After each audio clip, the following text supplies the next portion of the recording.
Hello everyone, आज हम देखेंगे JEE 2026 का एक क्वेश्चन जो है अल्कोहल, फिनॉल एंड ईथर में से।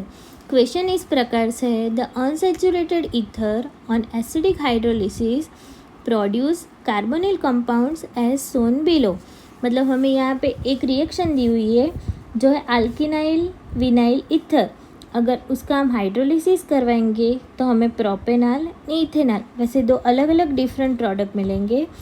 Based on this predict the solution और reagent that will help to distinguish P and Q obtained in the following reaction. मतलब हमें एक रिएक्शन दी हुई है, उसमें हमें दो अलग अलग प्रोडक्ट मिलेगी P एंड Q। हमें ये दोनों प्रोडक्ट को सेपरेट करवाना है, तो वो कौन से सॉल्यूशन या रिएजेंट से हम करेंगे वो हमें फाइंड आउट करना है। तो सबसे पहले एग्जाम्पल में जो इक्वेशन है वो इस प्रकार से है, अल्किनाइल विनाइल ईथर दिया हुआ है। अगर उसमें CH बॉन्ड है, अगर हमें वो CH बॉन्ड को ब्रेक करना हो तो लेफ्ट हैंड साइड में OH ऐड होगा एंड राइट हैंड साइड में H चला जाएगा। तो वो जो रिएक्शन हो गई उसका क्या होगा, यहाँ पे लेफ्ट हैंड साइड में OH जाएगा तो हमें प्रोडक्ट मिलेगी prop 1 in 1 ऑल। एंड अगर फर्दर डबल बॉन्ड चेंज होगा, मतलब डबल बॉन्ड है वो शिफ्ट हो जाएगा, तो हमें प्रोडक्ट मिलेगी प्रोपेनॉल। इसी तरह से हम देखेंगे तो राइट हैंड साइड में H ऐड होगा, तो H ऐड होगा तो हमें प्रोडक्ट मिलेगी इथेनॉल। अगर वहीं डबल बॉन्ड शिफ्ट हो जाएगा, यहाँ पे चला जाएगा, तो क्या होगा, हमें प्रोडक्ट मिलेगी इथेनॉल। अब उसी तरह से देखेंगे हमारे क्वेश्चन में जो हमें रिएक्शन दी हुई है वो कैसे सॉल्व करेंगे। तो सेम टू सेम ये जो रिएक्शन है वो है 1 प्रोपिनाइल आइसोप्रोपिनाइल ईथर। अब ये जो रिएक्शन है उसमें भी एज इट इज़ CH वाला बॉन्ड है वो ब्रेक हो जाएगा और उसकी जगह पे आ जाएगा लेफ़्ट एंड राइट दोनों अलग अलग साइड।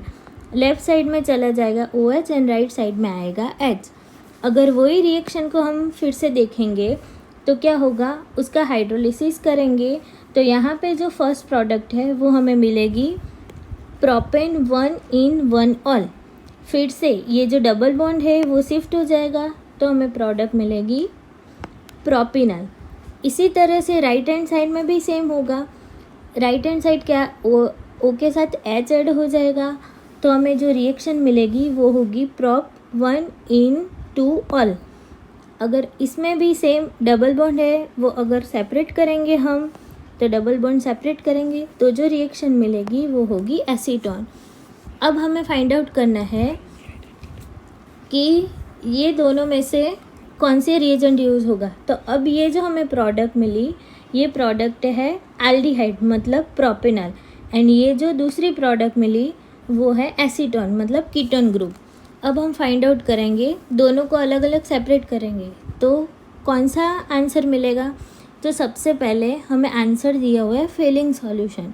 अब जब हम कोई भी कंपाउंड में फेलिंग सॉल्यूशन ऐड करेंगे तो क्या होगा, जो एल्डिहाइड है उसका कलर हमें प्रॉपर दिखेगा, लेकिन कीटोन के साथ वो रिएक्शन नहीं करवाएंगी, दोनों अलग अलग सेपरेट हो जाएंगे।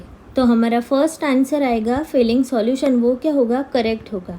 अब सेकंड आंसर देखेंगे लुकास रिएजेंट। तो हमें पता है कि लुकास रिएजेंट हम किसके लिए यूज़ करते हैं, तो ओनली फॉर अल्कोहल के लिए यूज़ करते हैं, तो वो भी रिएजेंट नहीं आएगा। फिर थर्ड वाली है 2,4-DNP रिएजेंट।